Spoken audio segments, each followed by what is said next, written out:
There was new video released yesterday showing Nick Reiner calmly strolling near his parents' home hours before the murders. This was obtained by the New York Post. Let's take a look at it. It's video one. It's just a sidewalk. This is just him walking. For the listening audience, he has a bag over his left shoulder. He's walking calmly. Looks kind of normal. He has not yet murdered anybody, allegedly, and looks within his wits. What happened behind the closed doors of the Reiner family home? Rob Reiner, one of Hollywood's most beloved filmmakers, tragically lost his life in 2025, along with his wife, Michelle Singer Reiner.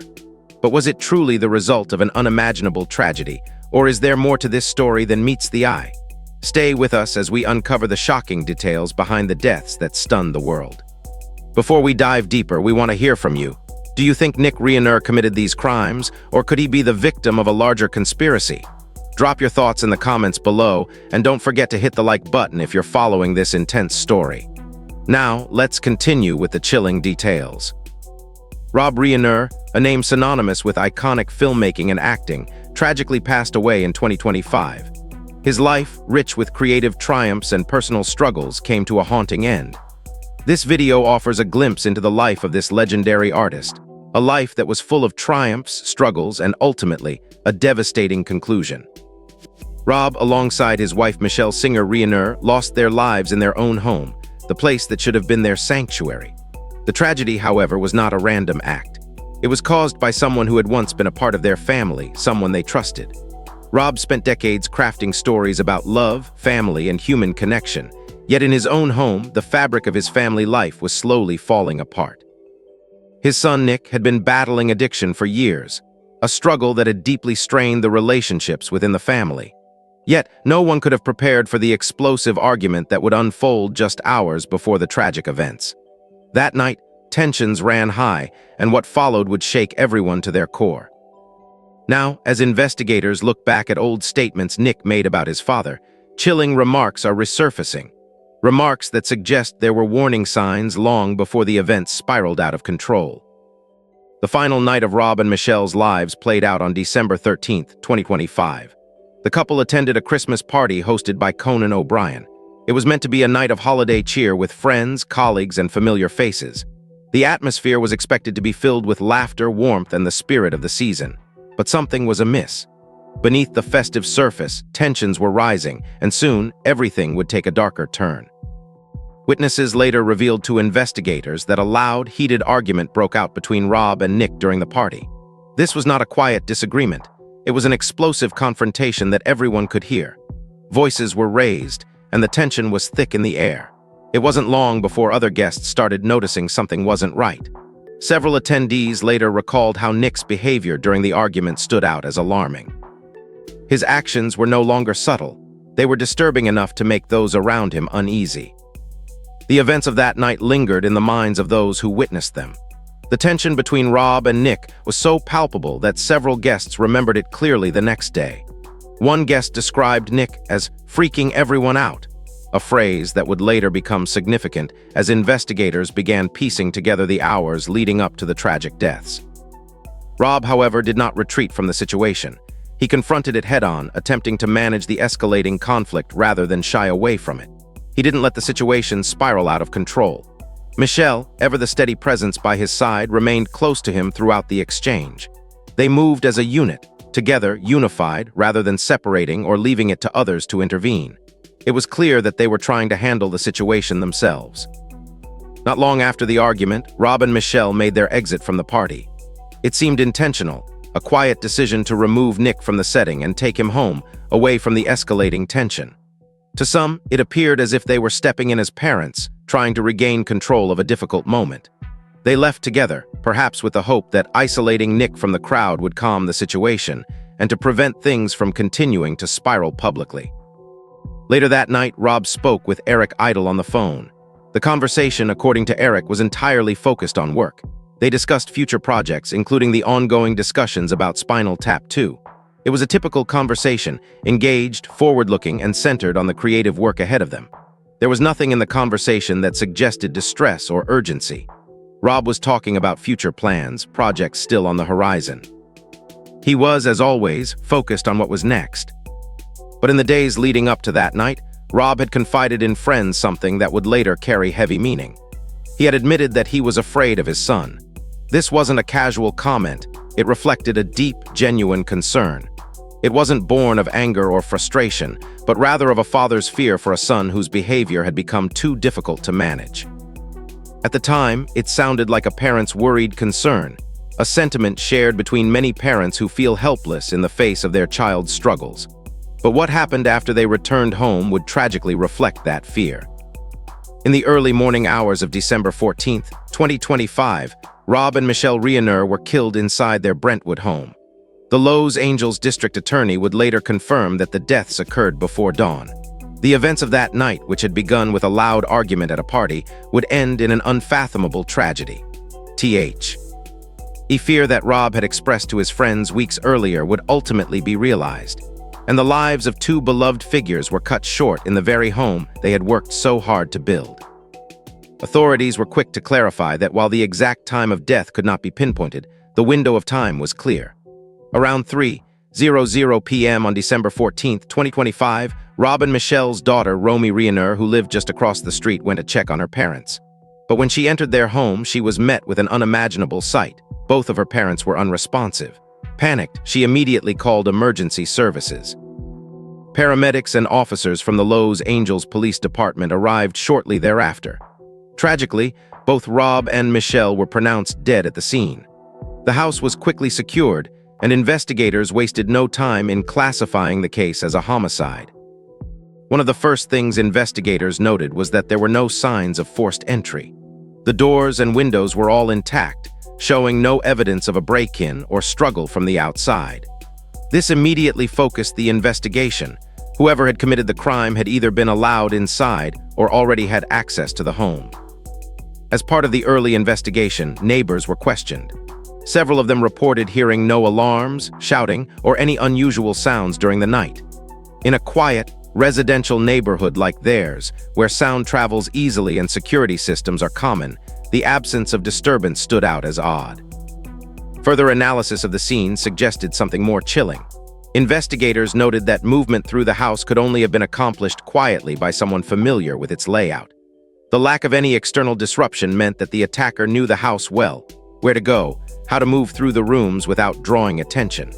This pointed to someone who was not an intruder, but rather someone who had access to the home, someone who knew how to move unseen. As the police worked to reconstruct the timeline of events, their focus quickly shifted to Nick Reiner. According to investigators, Nick had left the Reiner home shortly after the killings. By 4:00 a.m. on December 14th, he had arrived at the Pierside Hotel. Hotel staff later confirmed that Nick checked in calmly and spoke normally. Nothing about his interaction raised concern, and he did not appear to be in distress. He was polite, composed, nothing seemed out of the ordinary. However, when investigators later searched the hotel room Nick had occupied, they discovered something unsettling: blood inside the room. The discovery added a new layer to the investigation, raising serious questions about Nick's involvement in the deaths of his parents. The discovery of blood in Nick's hotel room directly linked him to the crime, forming a clear connection between his stay at the hotel and the events that transpired at the Brentwood house.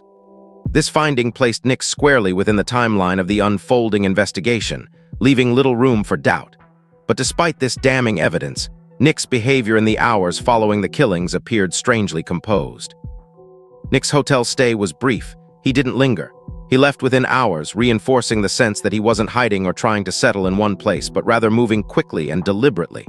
Later that day, surveillance cameras at a gas station near Exposition Boulevard and Vermont Avenue captured Nick again. The footage showed him walking in, buying a drink, and then leaving. There was nothing hurried or frantic about his actions. He didn't appear disoriented or panicked. To the casual observer, his behavior seemed perfectly ordinary, an unsettling contrast to the horrific events that had already occurred just hours earlier. By the evening of December 14th, police had tracked Nick's location to Exposition Park, near the University of Southern California campus. At approximately 9:15 p.m., officers surrounded the area with multiple police vehicles, converging on a busy intersection. The arrest was made in full public view with a heavy police presence. Despite the spectacle, Nick did not resist. He complied with the officers' commands without hesitation and was taken into custody without incident. The arrest marked a significant moment in the case, one that made it clear to investigators that they were closing in on the person responsible for the deaths. By the end of the day, the picture was beginning to come into focus. There had been a public argument, a quiet house with no forced entry, a rapid departure, and a trail that led across the city. But what still remained unanswered was the most important question: what had happened inside the home? The chilling details that remained would soon come to light, and as investigators pieced together the forensic evidence, the story would take a darker turn. With the Brentwood home now secured, forensic teams were brought in to answer the one question that had eluded everyone so far. When did Rob and Michelle Reiner die, and how did it happen? The medical examiner began with a time-of-death analysis, without a clear understanding of when exactly the couple had been killed. The investigation had hit a crucial point. Every detail mattered now, every timeline had to be reconstructed, and the answers would soon unfold through the meticulous work of the forensic team. With no surveillance footage inside the home and no clear time linked to the attack itself, investigators turned to physical indicators from the bodies to build a timeline. Two of the most crucial signs they relied on were rigor mortis and lividity. Rigor mortis is the stiffening of muscles after death, while lividity refers to how blood settles in the body once the heart stops. Together, these indicators allowed forensic experts to estimate the time of death. Based on these findings, the medical examiner concluded that both Rob and Michelle Reiner had likely died in the early morning hours of December 14th, roughly 12 hours before their bodies were discovered. This timing aligned with the initial suspicions of investigators. The attack had taken place while the neighborhood was quiet, when most residents were asleep and unlikely to notice anything out of the ordinary. From there, investigators shifted focus to the injuries themselves. Both Rob and Michelle had suffered multiple sharp force injuries, a clinical term used by forensic pathologists to describe wounds caused by a sharp object like a knife or a similar weapon. The injuries were also close range, meaning the attacker had been physically close to the victims, with no signs of distance or separation. There was no indication that the attack was carried out from afar. It had required direct, close physical contact, a sustained and intimate act of violence. What struck investigators was not just the presence of these sharp force injuries, but the sheer number of them. Repeated wounds indicated that the violence had continued beyond a single moment of aggression. This was not an isolated strike followed by retreat. It was an ongoing attack. Even if the time frame had been brief, the number of injuries suggested the attacker had kept going. From a forensic standpoint, repeated injuries often suggest sustained action rather than a momentary impulse. While investigators do not make emotional conclusions, they do draw legal ones. The sustained nature of the attack suggested intent, that the assailant did not stop until the act was complete. This would become a critical part of the case, as it provided the forensic foundation for understanding the brutality of the attack. With the forensic conclusions in place, Nick Reiner was formally charged with 2 counts of first-degree murder, one for each of his parents. First-degree murder is the most serious homicide charge, reserved for killings that prosecutors believe involved not just intent, but in many cases, premeditation. But the charges against Nick didn't stop there. Prosecutors added special circumstances to the case, given that it involved multiple victims. Under California law, special circumstances elevate a murder case to the highest legal category. This is not just a symbolic distinction. It has profound implications for how the case proceeds.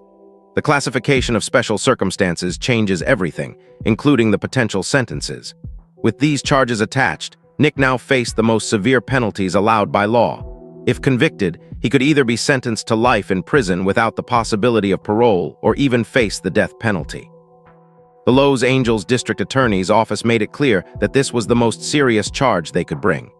Their statement was a signal of their confidence in the forensic findings and underscored how the evidence perfectly met the legal threshold for such grave charges. Investigators had finally pieced together a firm timeline, identified a clear cause of death, and established that the injuries were consistent with sustained, close-range violence. The absence of forced entry, combined with the movement evidence gathered later, all pointed firmly to Nick's involvement.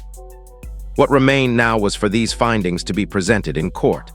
The case had already been built on shock, and the next chapter would continue to unfold in the same unsettling way. When Nick Reiner appeared before a judge for the first time, the setting, the restrictions, and even his attire would send a clear message. a message that would stun many who were watching. The atmosphere in the courtroom was charged, and his first court appearance would mark another turning point in a case that had already been defined by surprise and disbelief. On the morning of December 17, 2025, Nick Reiner was brought into a Los Angeles courtroom, his first appearance since his arrest. Until that moment, the case had largely existed through police briefings, charging documents, and snippets of public information. But now, everything would become more tangible, more real. The courtroom, filled with observers and reporters, became the stage for what would be one of the most dramatic moments of the case. The room was tense, the atmosphere thick with anticipation. Nick was escorted in, his movements measured, his expression hard to read. But it wasn't just his presence that made an impact. The way he was brought in, the security measures in place, and even the clothes he wore spoke volumes. His appearance, as much as his demeanor, sent a message to everyone in the room. The seriousness of the charges, the gravity of the situation, and the shock of the events that had unfolded. It was a moment that would mark a new chapter in the story of Rob and Michelle Reiner's tragic deaths. A moment where the courtroom would become the setting for the next phase of an investigation already steeped in tragedy and disbelief. The hearing on December 17, 2025, marked the official entry of Nick Reiner's case into the court system. From this point forward, everything spoken and recorded inside the courtroom would become part of the official legal record. It was a pivotal moment, one that would define how the case would unfold moving forward. The atmosphere inside the courtroom was tightly controlled. Cameras were not allowed, and no live footage was permitted. There were no television crews or broadcasting equipment inside the room, and the proceedings were not open to the public via any feed. Only a limited number of reporters, court staff, and attorneys were permitted to observe the hearing. These restrictions had been in place before Nick even entered, and they remained firmly in place throughout the hearing. When Nick walked into the courtroom, he was escorted by deputies. He took his seat at the defense table, wearing a harm PR. Evention smock, a garment commonly issued to individuals in serious criminal cases during early custody. It was visible to all in the room, but the court made no reference to it. The judge did not comment, nor was any explanation offered. The proceedings continued without addressing the smock, as if its presence was an unspoken part of the situation. Once the court was in session, the charges were read aloud. Nick Reiner was formally charged with 2 counts of first-degree murder, one for the death of his father, Rob, and one for the death of his mother, Michelle. The charges were delivered in standard legal language, clear and without elaboration. Nick reportedly remained silent throughout. When the judge asked if he understood his rights, he briefly responded, confirming that he did. That was the only time Nick spoke during the hearing. He did not enter a plea, nor did he ask any questions or address the charges further. He remained focused on the proceedings but did not engage beyond the bare minimum required. After the charges were entered, the court moved on to scheduling. Nick's attorney requested that the arraignment be postponed, a request that was granted without objection from the prosecution. The judge set a new date for January 7, 2026, allowing additional time before Nick would be required to enter a plea. This would give the defense and prosecution time to prepare for what would undoubtedly be a complex and high-stakes case. It was only at this point, after the request for postponement was made, that the full weight of Nick's legal representation became clear. Standing beside Nick was his defense attorney, Alan Jackson, a name that immediately shifted how the case was perceived. Jackson was no stranger to high-profile, high-stakes cases, and his past clients included the likes of Kevin Spacey, Harvey Weinstein, and Corinne Reed. His reputation for handling public scrutiny and contentious trials was well known, and the choice of Jackson for Nick's defense signaled that the case would be fought hard and over a long period. This wasn't a provisional defense. It was a sign that the defense team was preparing for a prolonged legal battle, one that would involve extensive motions, expert testimonies, and an in-depth examination of every detail the prosecution planned to present. As the hearing concluded, Nick was quietly escorted out of the courtroom in the same manner he had entered, without comment, without any statements to the press. The prosecution offered no further remarks, and the defense declined to speak as well. The courtroom cleared almost as quickly as it had filled, but outside, the conversation was just beginning. In the hours that followed, attention shifted from the hearing itself to another pressing question. How was this defense being funded? Legal professionals noted that cases involving 2 first-degree murder charges, particularly those with special circumstances attached, rarely resolve quickly. These types of cases require extensive forensic reviews, expert testimonies, and prolonged pretrial motions, all of which come with a hefty price tag. Estimates suggested that the cost of such a defense could easily exceed $1 million, even before a trial date was set. What made this even more intriguing was that Nick Reiner did not have a publicly documented career or income that would explain how such a costly defense could be funded. This led to a flurry of speculation. How was he affording a defense of this magnitude? Was there an unseen source of financial support behind the scenes? The question began to swirl, adding another layer of mystery and intrigue to an already shocking case. The speculation about how Nick's defense was being funded spread quickly. Some observers suggested that funds tied to the Reiner family estate could be covering the legal costs. Others questioned whether estate assets could be used in such a way. Estate law experts pointed out that the issue was far more complicated than it appeared. In some cases, shared or inherited assets can indeed be used to cover legal fees. However, in other instances, such use can lead to disputes or even court challenges from other beneficiaries, complicating the situation further. None of these financial concerns were addressed during the hearing. The court did not ask about the source of funding, and the defense did not offer any details. Despite the lack of official confirmation, the debate surrounding it began to spread rapidly. Public opinion quickly split. Some argued that access to experienced legal representation is a basic right, regardless of the charges. Others expressed discomfort at the possibility that family-linked assets could be used in this way, suggesting a misuse of resources.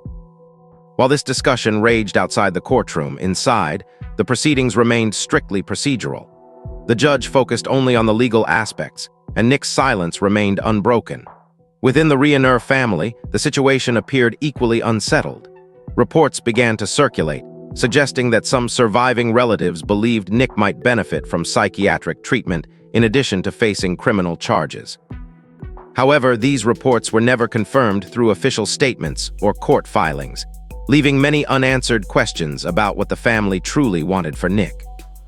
From the prosecution's perspective, their position remained unchanged. They pointed to the clear evidence supporting first-degree murder charges. They emphasized the violent nature of the attack and the chilling details of Nick's movements in the hours after his parents' deaths. The prosecution believed these elements met the legal threshold for first-degree murder, with the special circumstances of multiple murders elevating the case to the highest category. If convicted, Nick would face either life imprisonment without the possibility of parole or the death penalty. No alternative sentencing options existed under the charges he faced. While the courtroom proceedings were quiet, the case itself continued to develop outside the public eye. Investigators remained hard at work, and both the prosecution and defense prepared for the next phase of legal battles. Although the details had yet to fully enter the public record, they circulated privately among those closely involved. And while Nick's silence was expected in the courtroom, it became increasingly clear that he would not remain silent forever. In the days following the hearing, attention shifted to a shocking statement that Nick had made earlier in the investigation, one that completely reshaped how the case was being discussed. Nick had once described his relationship with his father, Rob, in stark terms. He said he never really bonded with him growing up. That emotional distance, Nick admitted, had shaped how he saw himself within the family. He described a deep sense of being an outsider, watching as connections formed between family members while he struggled to find his place in it all. He felt disconnected, like he was living alongside his family rather than truly with them. Rob Reiner, though deeply present in the lives of his children, had shared clear interests with his other children, sports, activities, and routines that naturally fostered togetherness. But Nick didn't fit as easily into those spaces. While the Reiner household was outwardly stable and supportive, Nick felt an emotional gulf that no one had seemed to notice. Rob wasn't an absent father in the traditional sense. He was engaged, successful, and deeply invested in his family. But the very success that gave them their comfortable life also created unintentional distance. Rob's world, shaped by work, schedules, and high expectations, meant that love was present, but connection was often missed or overlooked. For Nick, this absence of connection led him to feel isolated, and as the years passed, that sense of separation deepened. Instead of finding a way to bridge that gap, Nick withdrew, further alienating himself from the family. Without a strong, grounding connection to his parents, Nick turned to his peers and environments that offered him escape, rather than structure or stability. It was during this turbulent time that he first turned to illegal substances, initially as experimentation, but soon as a way to numb the pain of feeling like he didn't belong. By the age of 15, Nick's addiction had escalated, leading him to enter rehabilitation. This wasn't a private or quiet phase. Treatment was sought early and repeatedly with urgency. The substances involved were serious, and Nick later admitted to using substances that led to deep dependency. His addiction followed a pattern many families know too well: brief improvement followed by intense relapse. During these relapses, Nick's life became unstable, experiencing homelessness and moving between states, including Maine, New Jersey, and Texas. These were not career moves, but stretches of time without permanent housing or consistency. Despite the chaos, Rob and Michelle did not give up on Nick. They repeatedly funded treatment programs, paid for rehab stays, and remained emotionally invested in his recovery. Friends of the family later described their constant effort, phone calls, encouragement, and support that never faded, even after setbacks. In 2015, Rob took a different approach. Instead of keeping his professional and family life separate, he brought Nick into his world. They collaborated on Being Charlie, a film drawn directly from Nick's experience with addiction. The movie didn't present addiction as something easily overcome, but as a journey of relapse and resistance. During that time, Nick showed signs of stability. He worked consistently, had structure, and spent time with his father in a defined setting. For a while, the chaos seemed to lessen, but unfortunately, the stability didn't last.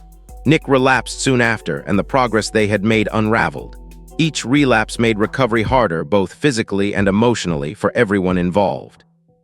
In the years before the tragedy, concern within the family grew. The cycles of addiction were repeating faster, and the stakes felt higher. What once seemed manageable through intervention began to feel unpredictable and volatile.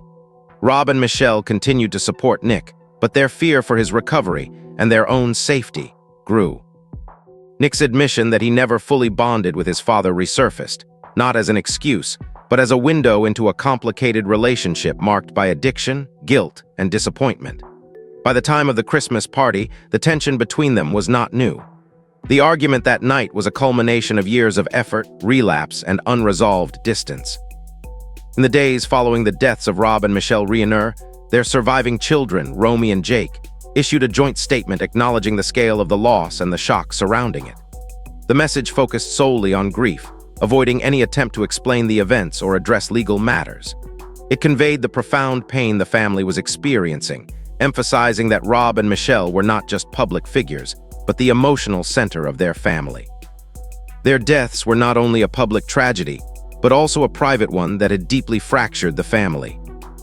Romy and Jake expressed gratitude for the outpouring of support from across the country and around the world. Messages of condolences and memories flooded in from friends, colleagues, and even strangers. Despite the overwhelming support, they asked for privacy as they processed the loss and prepared for what was to come.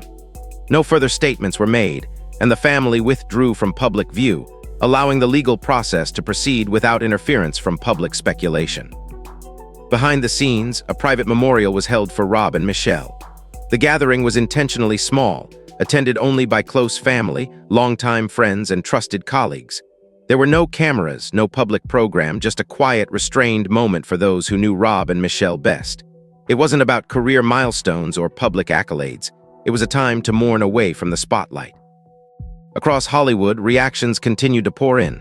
Actors and filmmakers who had worked with Rob shared their tributes. Kathy Bates, who collaborated with him early in her career, reflected on his presence as a director. Kate Hudson praised his influence on multiple generations of performers. Nick Robinson spoke about his guidance and generosity on set.